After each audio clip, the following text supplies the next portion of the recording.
¿Alguna vez has sentido que una sola decisión, una palabra dicha en el momento equivocado, cambió el rumbo de tu vida para siempre? Todos tenemos esos momentos.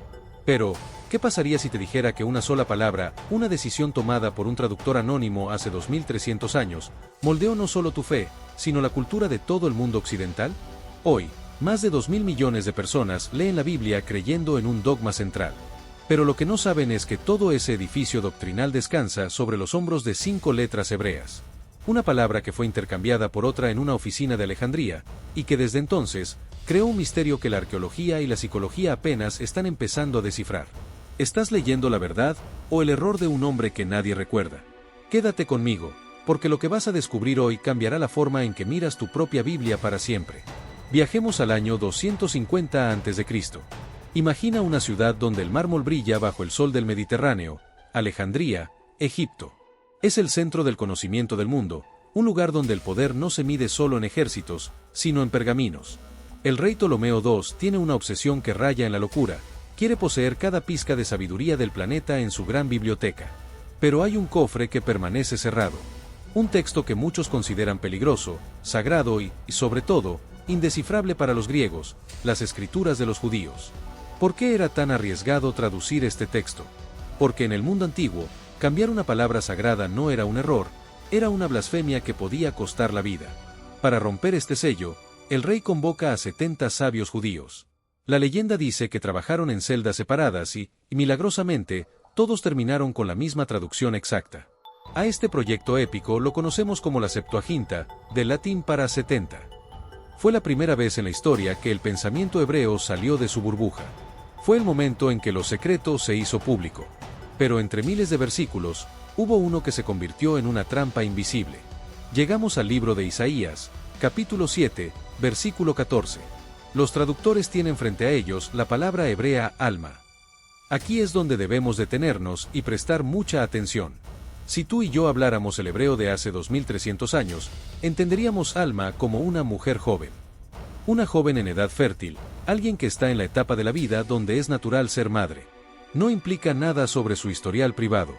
Es una descripción biológica y social.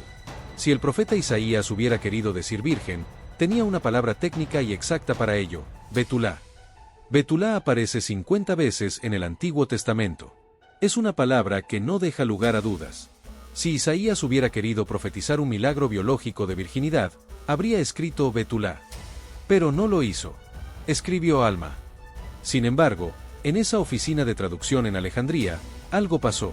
Quizás fue la presión del rey, quizás un exceso de celo religioso o una interpretación poética del griego de la época. Los 70 sabios decidieron ignorar la palabra joven y escribieron en su lugar la palabra griega partenos. Y aquí está la clave. En griego, partenos significa, de forma absoluta y tajante, virgen. Esa pequeña elección, cambiar joven por virgen, no fue solo un detalle de gramática. Fue el encendido de una mecha que, 3 siglos después, explotaría en manos de los escritores del Nuevo Testamento. Sin esa decisión anónima en Egipto, el dogma central de la cristiandad tal como lo conocemos hoy, simplemente no existiría. Pero, ¿y si te dijera que el propio Isaías nunca pensó que su profecía se leería así? Para entender el caos, hay que ver el mapa de guerra que él tenía frente a sus ojos. Para entender por qué esta palabra cambió el mundo, no tenemos que mirar solo los pergaminos, tenemos que mirar dentro de nuestra propia cabeza. Psicológicamente, los seres humanos tenemos una necesidad desesperada de coherencia. El cerebro odia la incertidumbre, prefiere una mentira que encaje a una verdad que desordene el rompecabezas. Queremos que las piezas encajen a toda costa. ¿Y si te dijera que tu cerebro está diseñado para engañarte ahora mismo, tal como engañó a los escritores hace 2000 años? Saltemos al siglo I. El evangelista Mateo está escribiendo su relato. Él tiene una misión monumental, convencer al mundo de que Jesús es el Mesías esperado. Pero Mateo tiene un detalle importante, él no está consultando los rollos originales en hebreo. Él, como la mayoría de su época, lee la Septuaginta en griego.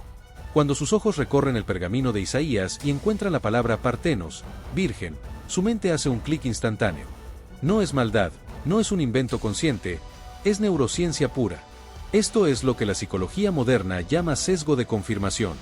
El cerebro de Mateo necesitaba que Jesús fuera el cumplimiento de las profecías.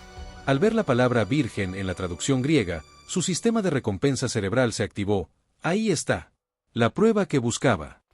En ese momento, la realidad se ajustó a la palabra, y no la palabra a la realidad. Mateo no cuestionó la traducción. No se preguntó si el hebreo original decía algo distinto. ¿Por qué lo haría? Tenía frente a él la pieza que hacía que toda su historia tuviera sentido. Pero aquí es donde este video empieza a hablar de ti. Piénsalo un segundo. ¿Cuántas veces has tomado una decisión crucial basada en algo que entendiste de una conversación, pero que nunca verificaste? ¿Cuántas veces has juzgado a alguien, o a ti mismo, basándote en una traducción errónea de la realidad? A veces, vivimos vidas enteras, años de culpa, de miedo o de orgullo, construidas sobre una sola palabra mal interpretada. Un no puedo que alguien te dijo y que tu cerebro tradujo como nunca serás capaz. Un mensaje de texto sin contexto que tradujiste como un rechazo. Somos arquitectos de grandes edificios doctrinales en nuestras vidas, pero a veces, los cimientos son solo 5 letras que alguien, en algún lugar, tradujo mal. Pero aquí el misterio se vuelve más oscuro. ¿Y si esta traducción no fue un error inocente del cerebro? ¿Y si fue una herramienta de control político para unificar un imperio? Aquí es donde la historia se vuelve un thriller político. Si leemos a Isaías en su contexto original, el año 732 a.C., descubrimos que él no estaba hablando de un futuro lejano de 700 años. Judá estaba bajo ataque. El rey Acaz temblaba de miedo. Isaías se le acerca y le da una señal inmediata. Mira, esa alma, esa joven de ahí, va a tener un hijo, y antes de que el niño sepa distinguir el bien del mal, tus enemigos habrán caído. Era un mensaje de supervivencia política. No era un enigma místico sobre el futuro. La señal tenía que ocurrir ya para que el rey le creyera. Entonces, ¿por qué los traductores de Alejandría decidieron que esa mujer debía ser una virgen siglos después? ¿Fue un error filológico o una decisión teológica deliberada para hacer el texto más sobrenatural ante los ojos del mundo griego? Imagina por un momento el peso del mundo sobre tus hombros. Imagina que tienes una pluma en la mano y frente a ti, el texto que definirá la eternidad para millones. Esa fue la realidad de San Jerónimo en el siglo IV. Él está traduciendo la Biblia al latín, la famosa Vulgata. Jerónimo es un genio, un lingüista brillante. Él sabe. Mira sus notas y escribe que hay una diferencia clara entre alma y betulá. Sabe que el hebreo original no exige un milagro biológico, sino una presencia divina en una joven madre. Pero aquí ocurre el drama humano. Jerónimo mira hacia afuera de su estudio y ve una iglesia que ya ha construido toda su identidad sobre la palabra virgen. Ve a millones de fieles que encuentran consuelo en ese dogma. ¿Qué harías tú? ¿Escribirías la verdad técnica y arriesgarte a que la fe de todo un imperio se desmorone? ¿O mantendrías la tradición para no romper el corazón de los creyentes? Jerónimo eligió la tradición. Porque a veces, la verdad es menos poderosa que la paz que nos da una mentira compartida. ¿Es posible que una fe sea verdadera incluso si se basa en una traducción falsa? Aquí es donde la historia se vuelve personal. Muchos de los que están viendo este video han crecido con este dogma. Es parte de su ADN emocional. Es la figura de la Virgen María en el altar de su abuela, es el consuelo en las noches de crisis, es la música de sus domingos. Y aquí es donde la psicología choca frontalmente con la historia. Cuando te enteras de que una palabra fue ajustada, sientes una punzada de pérdida. No es solo un debate de diccionario, es una crisis de identidad. Sentimos esa nostalgia por la certeza. Nos aferramos a las palabras porque tenemos miedo. Miedo de que, si movemos una sola pieza del rompecabezas, todo el edificio de nuestra vida se venga abajo. Si virgen no era la palabra, ¿qué más nos ocultaron? ¿Qué más es solo la elección de un hombre con una pluma en una oficina de Alejandría hace 2300 años? Esa confusión que sientes ahora mismo es la misma que han sentido los eruditos durante siglos. Es el vértigo de descubrir que la palabra de Dios ha pasado por el filtro de la mano del hombre, una mano que duda, que tiene miedo y que, a veces, prefiere el silencio a la verdad incómoda. Pero no te vayas todavía. Porque el final de esta historia revela algo que ni los propios traductores esperaban, y tiene que ver con la Biblia.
para ser real. El mensaje original era Emmanuel, Dios con nosotros. Era un mensaje de esperanza humana en medio de una guerra sangrienta. Era la promesa de que, incluso cuando los imperios se desmoronan, la vida sigue abriéndose paso a través de una joven madre. Sin términos técnicos, sin debates de virginidad, solo la presencia de lo divino en lo cotidiano. Al final del día, la pregunta de este video no es qué escribió exactamente un profeta hace 2700 años. La verdadera pregunta es, ¿qué haces tú ahora? ¿Qué haces cuando descubres que la base de lo que crees es mucho más compleja, frágil y humana de lo que te contaron en la infancia? ¿Cierras el libro y finges que no escuchaste nada? ¿O te atreves a mirar más profundo, aceptando que la fe y la verdad son procesos vivos que requieren una honestidad intelectual brutal? Tal vez, el mayor milagro no sea un nacimiento virginal, sino nuestra capacidad de seguir buscando sentido en un mundo donde incluso las palabras sagradas pueden cambiar de forma. A veces, para encontrar la luz, primero hay que aceptar que estamos leyendo entre sombras. La historia de la Biblia está llena de estos hilos sueltos que, al tirarlos, revelan un mundo que nunca nos enseñaron en la escuela. Si este viaje por la historia y la psicología te ha hecho pensar, te invito a que te suscribas y actives la campanita. Aquí no buscamos destruir la fe, sino entender su origen, sin filtros. Y prepárate, porque en el próximo video vamos a analizar un documento egipcio recién descubierto que podría ser la primera prueba arqueológica real de la existencia de Moisés. Es algo que ha dejado a los historiadores sin palabras.